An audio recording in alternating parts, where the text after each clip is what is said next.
Ya comienza Frente al Tablero, el primer programa radial dedicado al ajedrez educativo, pedagógico y terapéutico. Un espacio donde el protagonista será el milenario juego. Historias, anécdotas, información y entrevistas con concursos e invitados. Y todo lo que te puedas imaginar con el ajedrez. Frente al Tablero, conducido por Carlos Hilardo.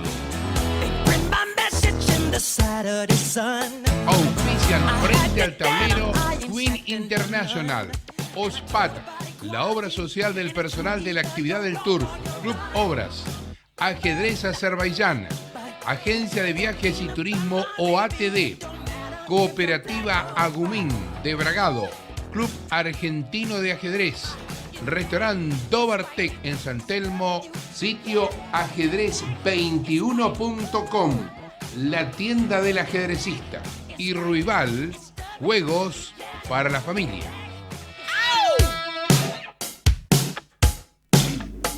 Hola, ¿qué tal? Muy buenos días, qué gusto saludarlos. Esto es Frente al Tablero, el primer programa radial en la Argentina dedicado al ajedrez educativo. Hola Enrique, Andrés. Hola, ¿qué tal? ¿Cómo Buenas. están? ¿Cómo andan? Feliz acá esperando, preparándonos como cada sábado, haciendo esta propuesta educativa y cultural por Radio AM 1220.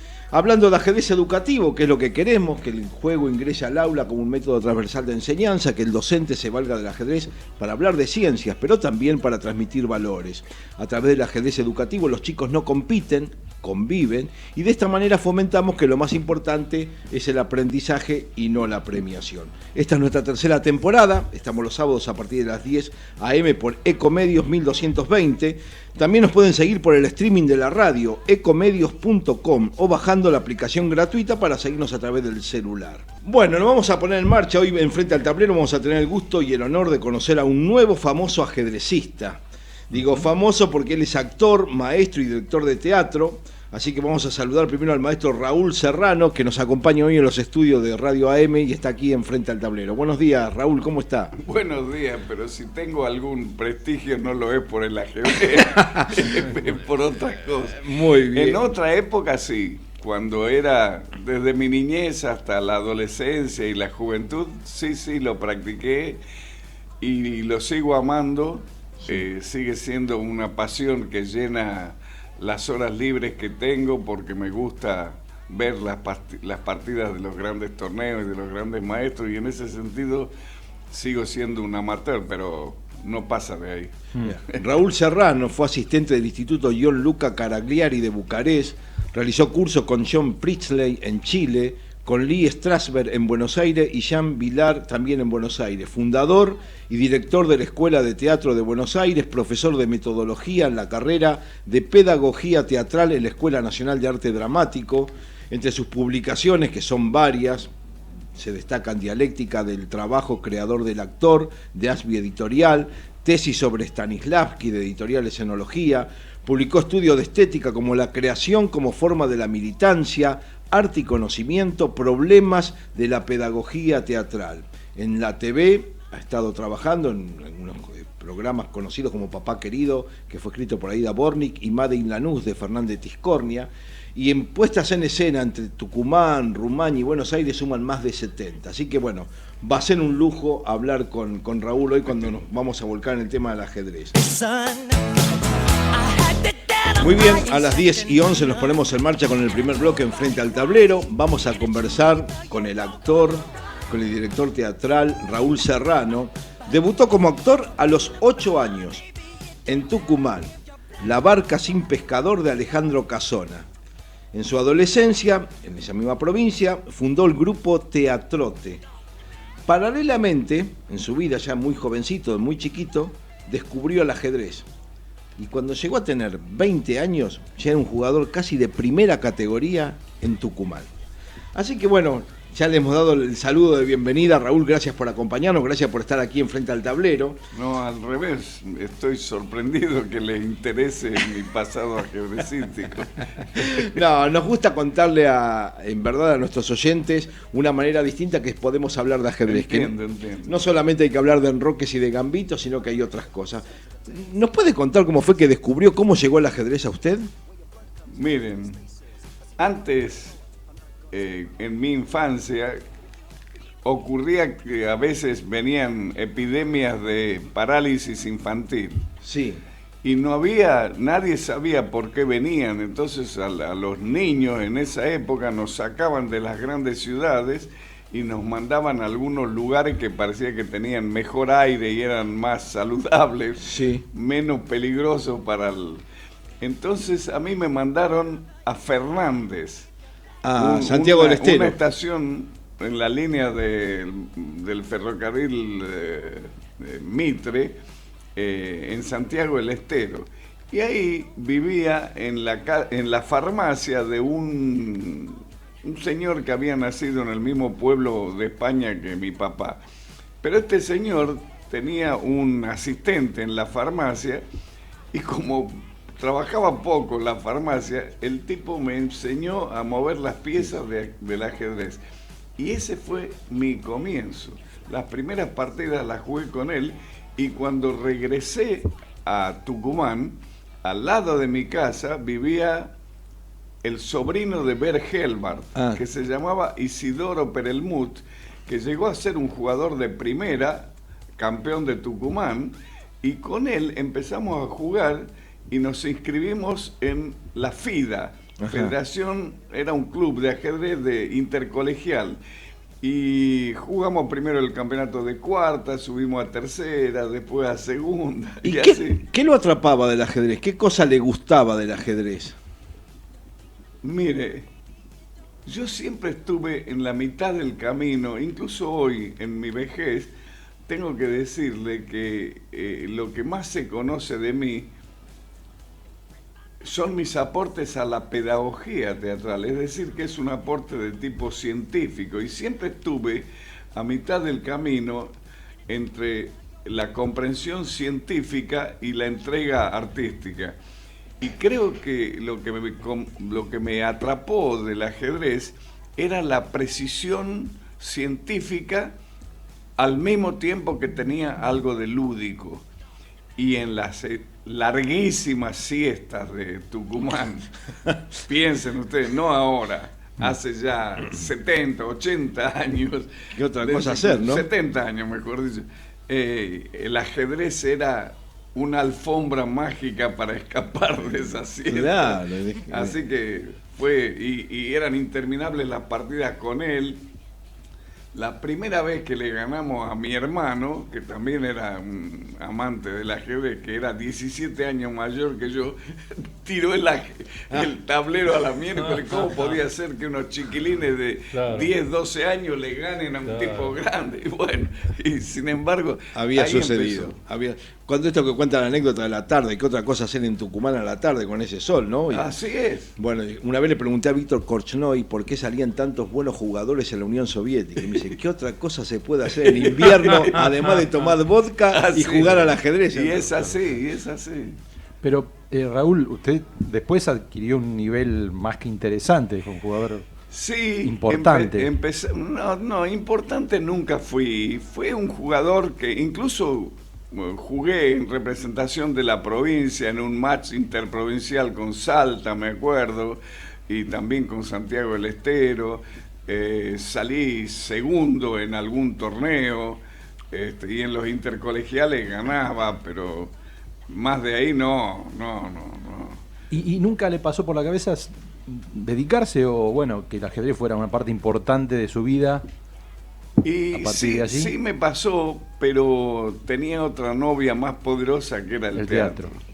El teatro me fue ganando y me fue ofreciendo oportunidades, y en el año 57, cuando yo ya había hecho varias puestas teatrales en Tucumán, me salió la oportunidad de viajar junto con Carlos Gandolfo, con Zipe Linkowski, con Oscar Ferriño, en un elenco junto con ellos a Moscú, y no lo dudé y me fui con ellos.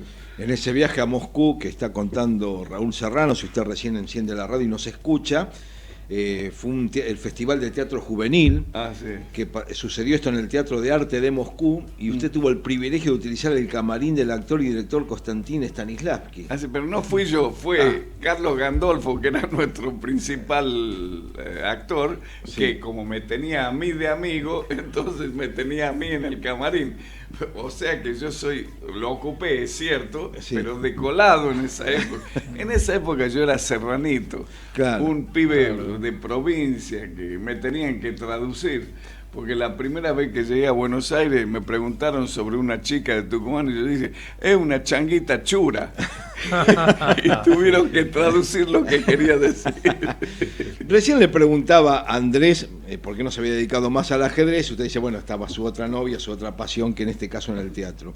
¿Usted cree que el ajedrez puede ayudar como ejercicio al actor a mejorar en su producción para ser más completo? Decimos, si se ejercita más la memoria, la concentración, el poder de toma de decisiones. ¿Usted cree que el ajedrez puede influir en el trabajo, en la preparación del actor? Yo creo que el ajedrez puede influir en el mejoramiento de la persona humana. Y hay que incluir a los actores dentro de las personas humanas. Yo creo que el ajedrez es una gimnasia casi como la lógica. Como a mí me parece un ejercicio rondando lo divino, la perfección. No existe el excedente. Una partida de ajedrez, cuando se recorre de atrás para adelante y se reconocen los errores, es una lección de lógica y de procedimientos y de encadenamientos lógicos. A mí el ajedrez, junto con algunas otras disciplinas, me parece un hecho casi filosófico. ¿Qué analogía se encuentra entre el ajedrez y la profesión de director teatral, por ejemplo? ¿El escenario es el tablero y los actores son las piezas? Mire, me gusta jugar como yo en la vida, hace rato que me jugué por los humildes y no tanto por los privilegiados. Me enamoré de los peones en el ajedrez. Y me gusta de los peones que son los únicos que van siempre para adelante, siempre para adelante, que no pueden retroceder, que comen y que si llegan a la octava casilla se convierten en algo tan poderoso que son capaces de ganar las partidas. Y esa imagen a mí, que una cosa tan chiquitita como el peón llegue a igualar a los grandotes del rey y la reina, me parece una metáfora que quisiera que se aplicara en la vida. En el siglo XVIII hubo un gran ajedrecista, un campeón mundial de los oficiosos, ¿no? Los reconocidos. ¿Quién? Philidor. Sí, francés, Philidor, peón tres rey. Y francés Philidor tiene una frase que los peones son el alma del ajedrez. Lo que pasa es que lo dijo unos meses, un tiempo antes de la Revolución Francesa, lo cual conlleva todo un llamado cuando él hablaba de lo que eran los peones. Y le voy a agregar para que vea que algo... Y Nimzovich, que tiene la cultura de la estructura de peones como los básicos. Sí, en mi sistema. Muy bien. Veo que está muy... Es un teórico importante. Sí, lo veo. ¿Y sigue jugando todavía al ajedrez? ¿Juega actualmente? Solamente mi computadora es mi rival. Juega con la computadora. Sí, bueno, bien. No me animo a jugar con otro, porque si me gana la computadora no le avisa a nadie. No me hace pasar calor. ¿Y ha tenido así algún compañero con el que ha jugado por ahí hace años atrás, que por ahí tenía algún amigo que era también que le gustaba un poco? Bueno, yo lo conocí bastante a Carlos Juárez, no sé si ustedes se acuerdan. Carlos Juárez. Bueno, yo fui bastante amigo de Carlitos Juárez, salíamos a cenar juntos. Él era santiagueño, pero vivió mucho tiempo en Tucumán. Claro. Yo lo volví a encontrar aquí en Buenos Aires cuando volví de Europa. Y hubo una época en que nos frecuentamos bastante. Todas las noches nos encontrábamos para... Él fue uno de mis amigos. Iván Rodríguez, el campeón tucumano y santiagueño también. ¿Y actores no ha visto así en alguna obra de teatro que estén en el descanso, en el intervalo? No la ha pasado. No. Bueno, Raúl Serrano, como nos contaba, a los 21 años viajó a Moscú, como dijimos, al Festival Teatro Juvenil. Tuvo casi una especie de desgracia, ¿no? Padeció la gripe asiática. Esa fue la causa por la cual me quedé en Europa. Claro. Porque resulta que cuando estábamos terminando las funciones, veo que Gandolfo saluda y cae en medio del escenario. Y yo me acerco para ver qué le pasa y caigo en medio del escenario. Cuando me despierto, estaba en una ambulancia que me llevaba a algún lugar de Moscú. Estuve internado durante 7 días, víctima de la gripe asiática. Y cuando salimos de ahí, todas las invitaciones a los países que queríamos, es decir, queríamos ir a China o a la Alemania para ver a Bertolt Brecht o a Polonia que tenían, no, me dieron a elegir entre 15 días para ir a Tirana, Albania, o 30 días para ir a Rumania. Nos miramos con Gandolfo y dijimos, vamos 30 días, comemos 30 días seguro. Claro. Y entonces en el camino a Rumania, la que dirigía la delegación, que era argentina, se enteró que nosotros nos íbamos a rebuscar después a París con Gandolfo, y nos dice, ¿no quieren quedarse a estudiar teatro en Rumania? Pero hay teatro en Rumania. Sí. Y nos mostraron el teatro y era realmente muy bueno, hicimos una carta y nos dieron la beca. Sí. Gandolfo se tuvo que venir porque era el único sustento de su madre. Yo había roto todos mis vínculos con todo lo que tenía en Argentina, así que me quedé alegremente. Hice la facultad allá, terminé primero. Al terminar primero tenía que elegir entre dirigir el Teatro Nacional Rumano o volver a la Peña del Cardón de Tucumán. Claro, bueno. No dudé, me quedé allá durante 10 años. Y fueron 10 años. Después regresó a Buenos Aires, fundó la Escuela de Teatro, formó entre otros a Manuel Callao y Alejandro Aguada, sí, bueno, conocido, ¿no? por el presidente. Mucho. Alicia Abruzzo fue su alumna y luego su esposa. De esa unión nació Manuela, que ahora dirige las obras de teatro de su papá, y de las últimas es El viaje de Don Juan.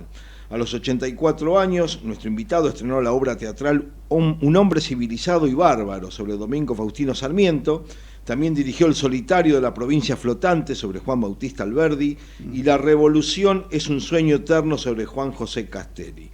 Bueno, como dijimos, ha puesto en escena más de 70 obras. Sí. A él le gusta mucho el proceso de Kafka, es una de las predilectas que tiene. Sí. Eso fue durante el proceso militar, no entiendo bien si era simplemente un imprudente pero lo hicimos. Lo pudo contar. Vivir para contarla, como dice García Márquez. Así es, y fue quizás el mejor de los, con Gastón Breyer como escenógrafo, Rubens Correa como el protagonista.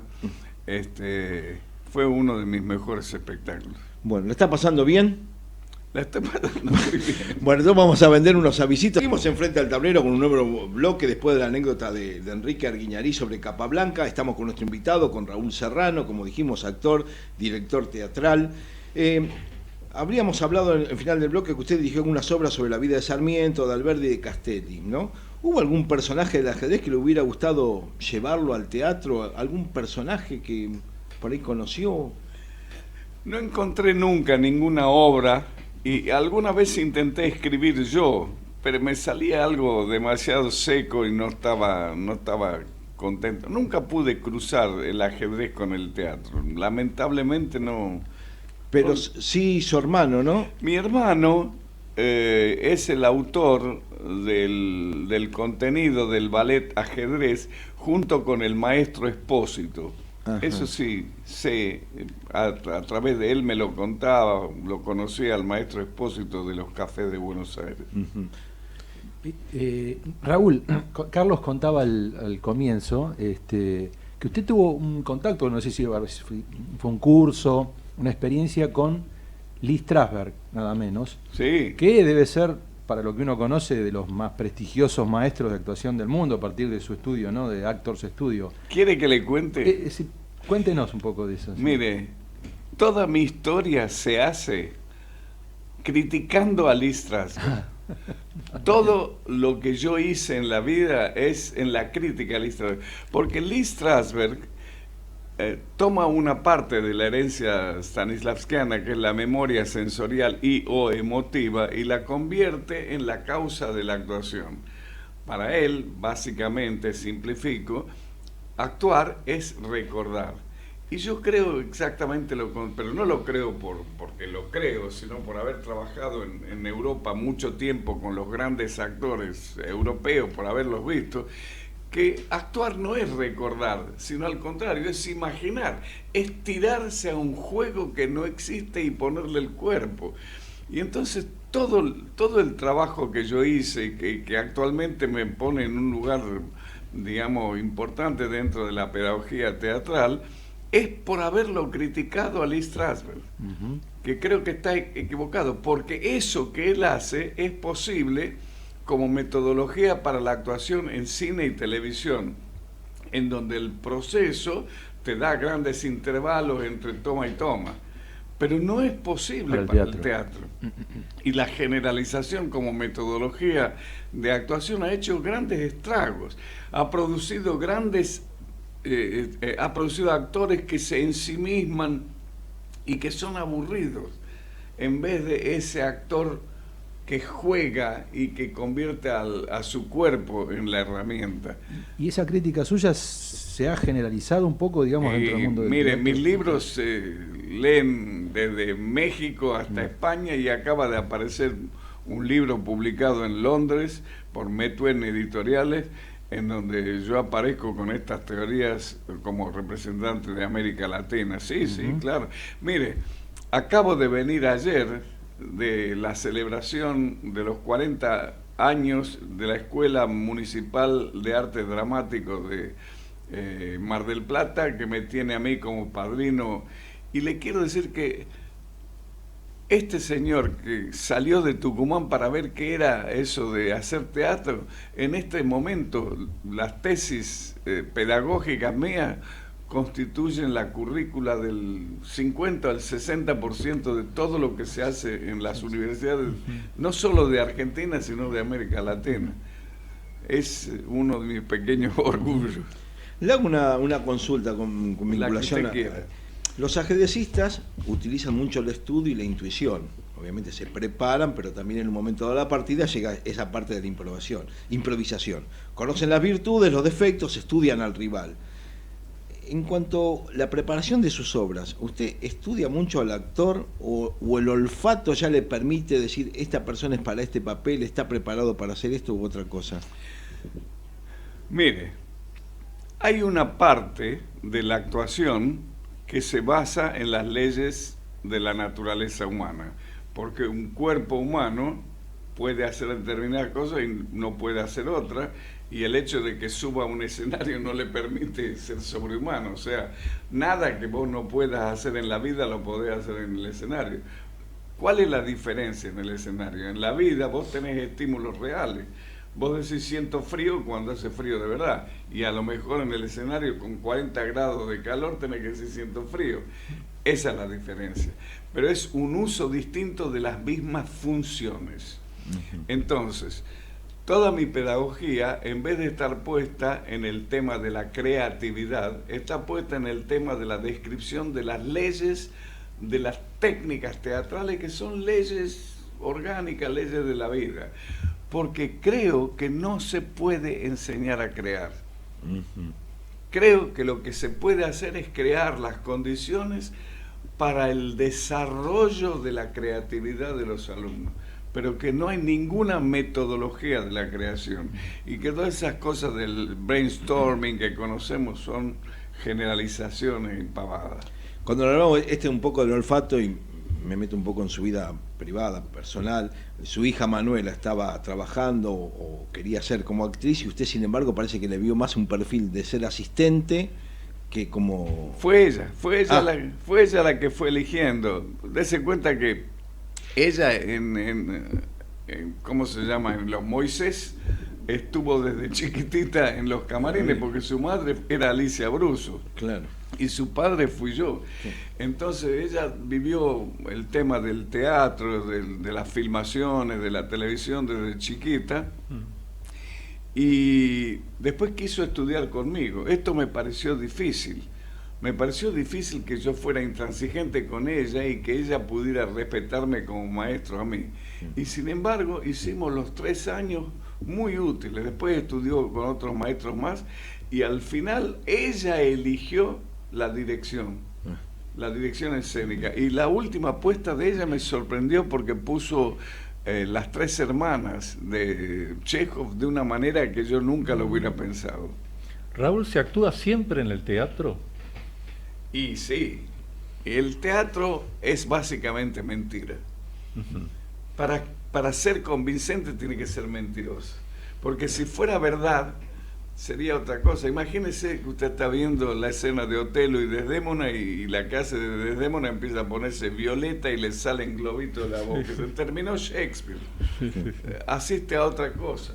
El teatro, para ser arte, tiene que ser mentira, pero es una mentira en la que hay que ponerle el cuerpo y usted se emociona justamente por esa capacidad de mentir tan bien. La ficción. Así es ficción.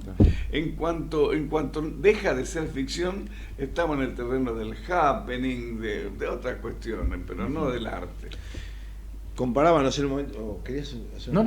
No, comparaba el momento Enrique y hablaba si usted pensaba que al preparar su obra hay un tablero grande de ajedrez. Yo digo, en el juego de ajedrez a veces suceden que hay piezas propias que son malas y hay que cambiarlas. Si yo tengo un mal alfil, un mal caballo, porque no tiene lugares donde saltar o el alfil por donde moverse, hay que tratar de cambiarlo por el rival, es una forma. Bueno, en la vida también uno trata, pero bueno, a veces las empresas son un poco crueles, ¿no? Con el que es malo, de cómo lo eliminan. Pero ¿le ha sucedido a usted en una obra tener que cambiar el personaje, de verle, bueno, esta persona no está para esto, lo veo... ¿Ha hecho algún cambio en una obra con algún actor?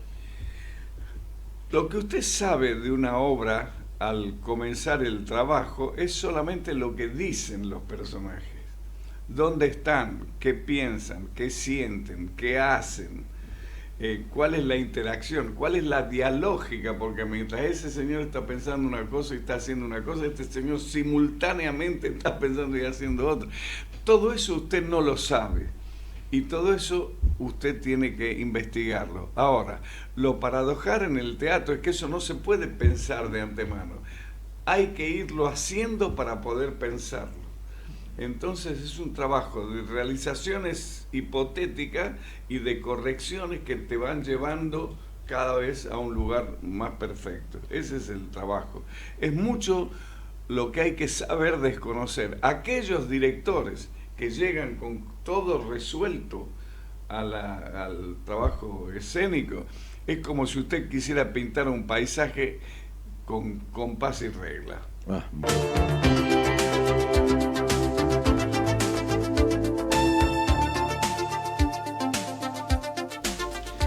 Muy bien, a las 10:52 seguimos enfrente al tablero. Saludo a Julio Cardoso, que nos saluda desde Mar del Plata, también al profe Ubencio Blanco, que me escribió temprano felicitando porque teníamos como invitado al maestro Raúl Serrano. ¿Nos quedaba algo de ajedrez y teatro con Anán, me decís? Exactamente. Sabiendo que venía Raúl, estuve mirando por internet a ver qué había respecto a ajedrez y teatro, y aparece un artículo llamado Ajedrez y Teatro, una entrevista que le hacen a Anán poco antes de jugar su match contra Kramnik, que finalmente ganó. Y ahí, pará. Expliquémosle a la gente quién es Anán. Bueno, Anand es campeón mundial de ajedrez. Fue un ajedrecista indio, el primer ajedrecista indio que alcanzó el título de gran maestro, que consiguió el título de campeón del mundo, que fue 5 veces campeón mundial y que todavía se mantiene en la elite. Una persona nacida en el año 69, que tiene 50 años y que sin embargo todavía juega con los mejores del mundo. Un genio total. Ahí está, ahora sí. Y él dijo, el ajedrez es teatro, porque dice, la preparación, estaba por jugar el match contra Kramnik, que finalmente lo ganó por el campeonato mundial. Y dice, la preparación es equivale a estudiar el libreto. Y hay que tener técnicas actorales para jugar una partida, porque uno tiene que saber leer la cara de la otra persona y tiene que evitar que le lean la propia. Sí. Es decir, cuando uno está inferior tiene que poner cara de estar mejor o de estar que no está, que todo está bien. Y puede ser, y un poco de truco también, ¿no? No sé qué opina de eso aquel maestro. No, me parece interesante el aporte. Lo que a mí me pareció es que el ajedrez es algo mucho más exacto y demasiado lógico, y que en cambio el teatro es algo más vital y tiene la imperfección, las contradicciones de la vida, y que esto me resultó como distinto. Yo nunca pude empatizarlo demasiado, Claro. pero me parece interesante ese visteo entre los contendientes, porque sí, eso sí tiene que ver con algo de la actuación.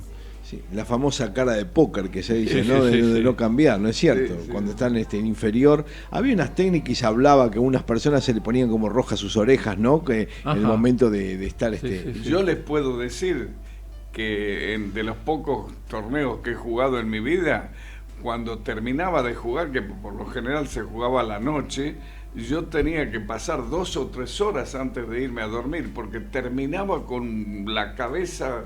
Sí, mucha revolución. Yo creo que hay una hiperirrigación cuando uno juega al ajedrez. Por lo menos esa es la experiencia que yo tengo, que nunca fui un gran jugador, pero sí recuerdo haber jugado el torneo y haber terminado... Sí, la actividad mental. Sí, con una actividad se mental que no intensifica. podía parar, seguía Después viendo tiene que ir descendiendo de a jugar. poco para poder dormirse. Sí. Ni hablar en la época que había suspendidas. Uno se acostaba pensando y analizando a ciegas las suspendidas y dije, no, quiero dormirme, quiero dormirme. Y maestro, consciente o inconscientemente, ¿ha tomado usted técnicas del ajedrez para su profesión?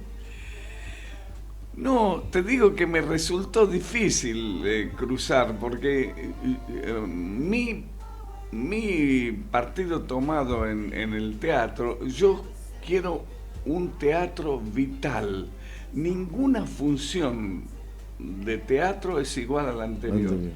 Siempre tiene algún cambio, mientras que en el ajedrez lo que admiro es la lógica perfecta que explica los resultados. A mí me parece el ajedrez pura lógica, y en el teatro no es pura lógica. ¿Hay improvisación también en el teatro? En el teatro es al revés, hay mucha Mucha improvisación. Mucha improvisación. El teatro, no existe teatro sin conflicto. Y el conflicto es algo inapresable en algo estático, no se puede definir. El conflicto es algo dinámico. Entonces, si uno quiere recrear la vida, tiene que recrear algo dinámico. Y esto es sinónimo de decir algo que nunca es igual a sí mismo. Bueno, Macanudo, vamos a poner la cortina de cierre y ahora vamos a ver quién acertó la consigna, ¿eh? Bueno.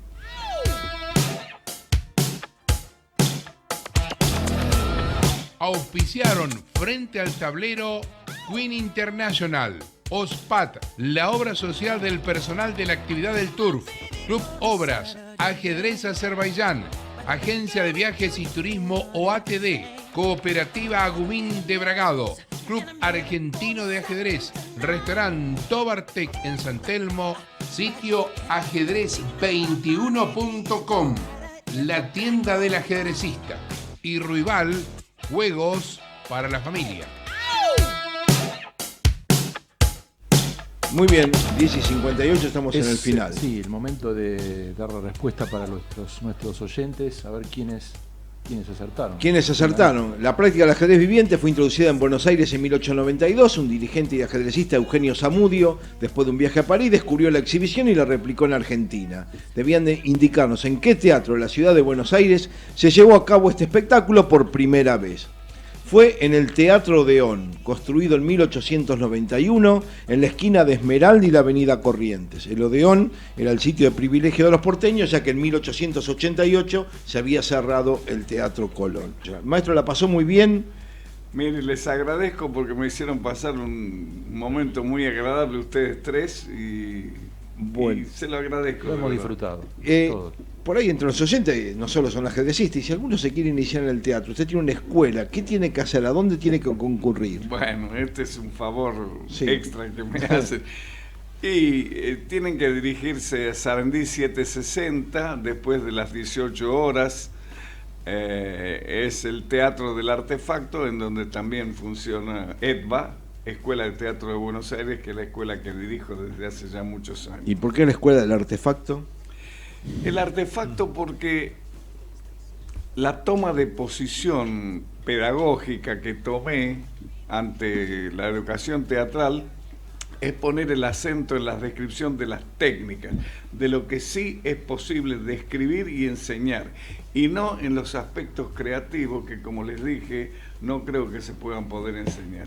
Bueno, maestro Raúl Serrano, muchas gracias por haber participado hoy en Frente al Tablero. Ha sido un gusto conocerlo, escuchar sus vivencias, tanto sobre el escenario como frente al tablero. Así que bueno, muchísimas gracias. Y yo me sentí muy bien tratado. Bueno, un agradecimiento a Graciela Manteiga y a Carlos Sosa en la producción, a Javier que está en los controles, un beso para el ángel de mi hermano, Gustavo, y la seguimos el sábado que viene con más Frente al Tablero.